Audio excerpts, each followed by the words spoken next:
there is a crop that seems almost designed to embarrass modern agriculture. Plant it once, and it can return year after year from tubers left in the soil. It tolerates cold, survives on relatively poor ground, and can produce an impressive amount of food with far less attention than many annual crops. For communities living close to the edge of hunger, that kind of plant was not a novelty, it was insurance. The crop is the sunchoke, Helianthus tuberosus, also known as the Jerusalem artichoke. Despite the name, it is neither from Jerusalem nor a true artichoke. It is a perennial relative of the sunflower, native to much of Central and Eastern North America. Above ground, it can rise well over a person's head, carrying rough leaves and yellow flower heads. Below ground is where the real value hides. Irregular tubers rich in inulin, a storage carbohydrate very different from the starch found in potatoes. Long before Europeans arrived, indigenous peoples of North America gathered and, in some regions, cultivated these tubers as food. Early European records show just how quickly the plant attracted attention. During his explorations of the northeastern coast, Samuel de Champlain reported seeing it under cultivation near Cape Cod in 1605 and again near Gloucester in 1606. That detail matters. The sunchoke was not a crop waiting to be discovered. It was already part of an established food landscape. Its greatest advantage was persistence. Harvesting every tuber is difficult, but that apparent flaw becomes a survival strategy. Leave even small pieces behind, and new plants can return the following season. In a garden, that can make sunchokes frustratingly aggressive. In a famine, it can make them priceless. And that contradiction would follow this plant for the next 4 centuries. What made it extraordinarily resilient also made it difficult to fit into systems built around uniformity, storage, mechanization, and control. When sunchokes crossed the Atlantic in the early 17th century, Europe did not encounter them as a miracle crop so much as another strange American tuber with enormous practical potential. In France, they became known as topinambours. Elsewhere, names overlapped with potatoes, truffles, and artichokes, reflecting how unfamiliar Europeans were with these new underground foods. The plant spread because it was forgiving. A farmer could place tubers in the soil, harvest much of the crop, and still see it return the following year from pieces left behind. It tolerated cold, required relatively little attention, and could feed both people and livestock. For small farms, that resilience mattered, but agriculture was changing. The qualities that helped a family survive were not always the qualities that helped a crop dominate commercial markets. Sunchoke tubers are irregular and tightly attached to underground growth. They are harder to clean, grade, and harvest uniformly than potatoes. Once lifted from the soil, they also lose moisture quickly unless carefully stored. Meanwhile, the potato became increasingly important across Europe. It offered high yields, broad culinary uses, and crucially, a form that could be more easily standardized for expanding markets. By the 18th and 19th centuries, potatoes were becoming deeply integrated into European farming and diets. The sunchoke did not vanish because it was useless.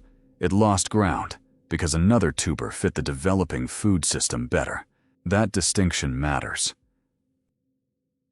The original story is tempting to frame as suppression, a self-replanting crop pushed aside because no one could control it. Reality is more complicated. Storage, labor, consumer preference, transport, and mechanization all shaped what farmers planted. And in that new agricultural order, resilience alone was not enough. The crop remained alive in gardens, marginal fields, and local food traditions, waiting for history to make its forgotten strengths valuable again. War has a way of exposing the real value of forgotten foods. During the German occupation of France, rationing transformed everyday eating.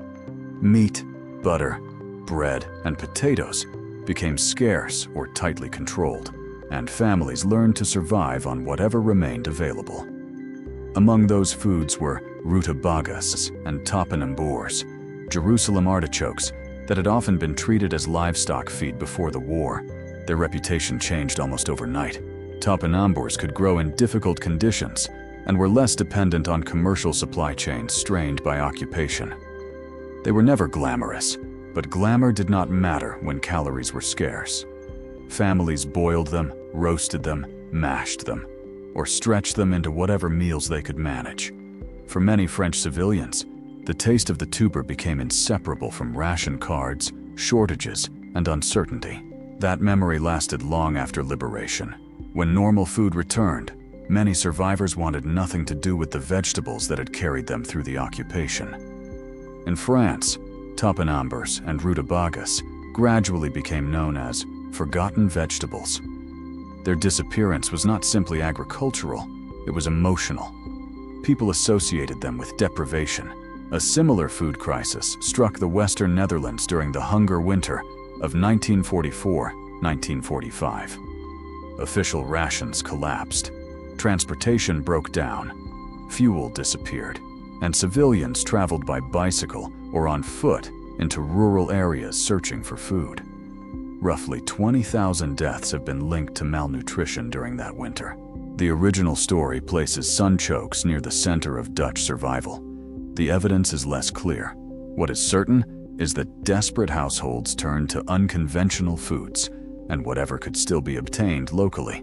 That distinction makes the history more powerful, not less. The sunchoke did not need to save an entire continent to matter.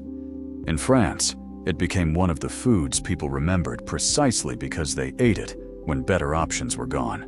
A crop once valued for resilience became a reminder of years when resilience was all that remained. What makes the sunchoke unusual is not simply that it survives difficult conditions. Its chemistry is different from most familiar root crops. Potatoes store much of their energy as starch. Sunchokes store a large share of theirs as inulin, a type of fructan made from chains of fructose molecules. Humans do not fully digest inulin in the small intestine. Instead, much of it reaches the colon, where intestinal bacteria begin to ferment it. That process is why sunchokes have attracted renewed scientific interest. Inulin is considered a prebiotic fiber because it can support the growth of beneficial bacteria, including several species of bifidobacterium. Studies using Jerusalem artichoke-derived foods and other inulin-rich vegetables have reported increases in these bacterial populations. Fermentation also produces short-chain fatty acids, compounds involved in maintaining the environment of the colon and supporting normal intestinal function. But the same process creates the crop's most famous disadvantage. When bacteria ferment large amounts of inulin, they also produce gas. For someone who rarely eats inulin-rich foods, a generous serving of sunchokes can mean bloating, abdominal discomfort, and flatulence. Tolerance varies dramatically from person to person and can improve as the diet changes. But there is no reason to pretend the problem does not exist. This is also where some older claims about the plant need caution. Sunchokes are sometimes promoted as a natural treatment for diabetes because inulin is not digested like ordinary starch. Small studies have examined Jerusalem artichoke products in people with impaired glucose control, but that does not justify claims that eating the tuber can replace insulin or reliably cut medication requirements in half. Its real nutritional story is already impressive enough. The sunchoke is not medicine disguised as a vegetable.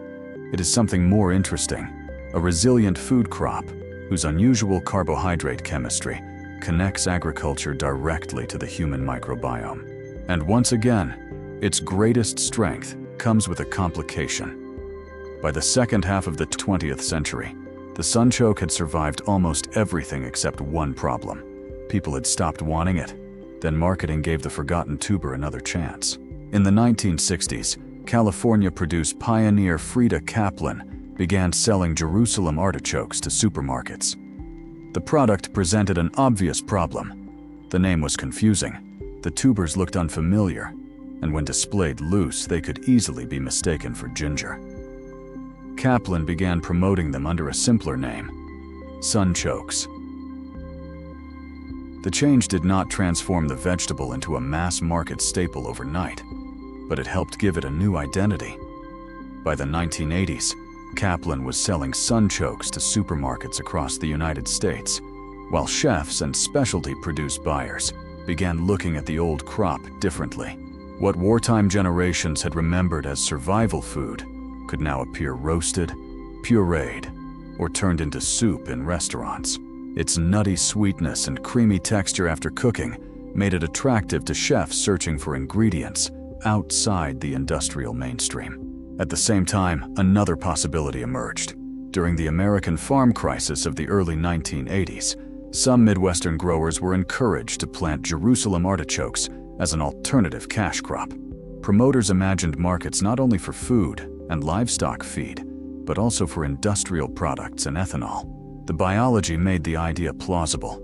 Sunchoke tubers are rich in inulin, which can be broken into fermentable sugars and converted into ethanol.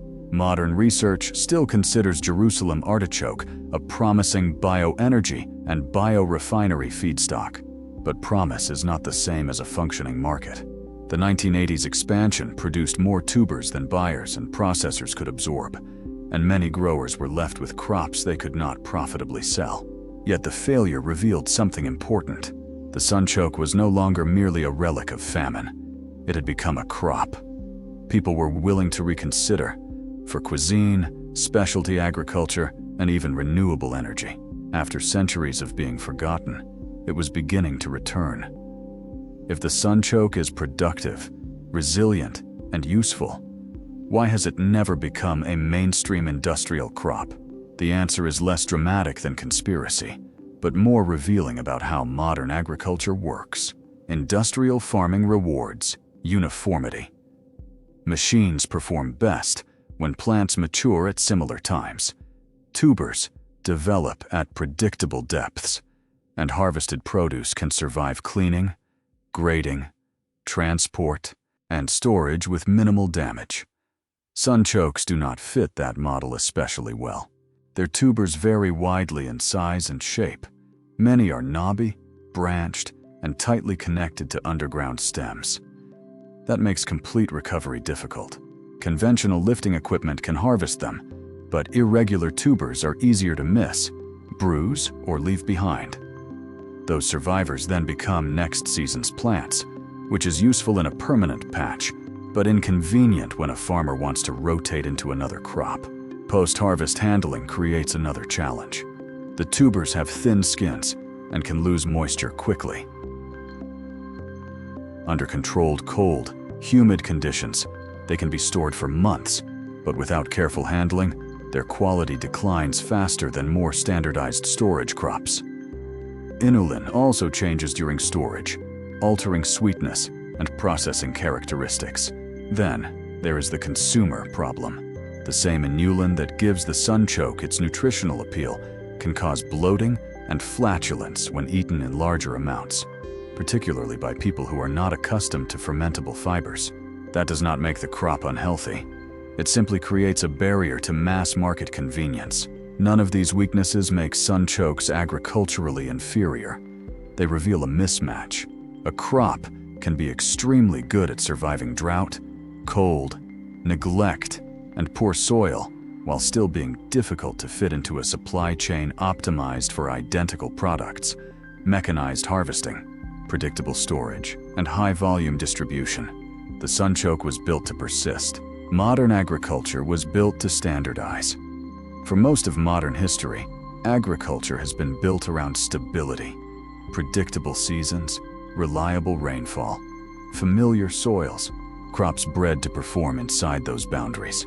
But those boundaries are shifting. Drought, salinity, heat, flooding, and unstable weather are forcing researchers to look again at crops that can produce under conditions where conventional systems become more expensive or less reliable.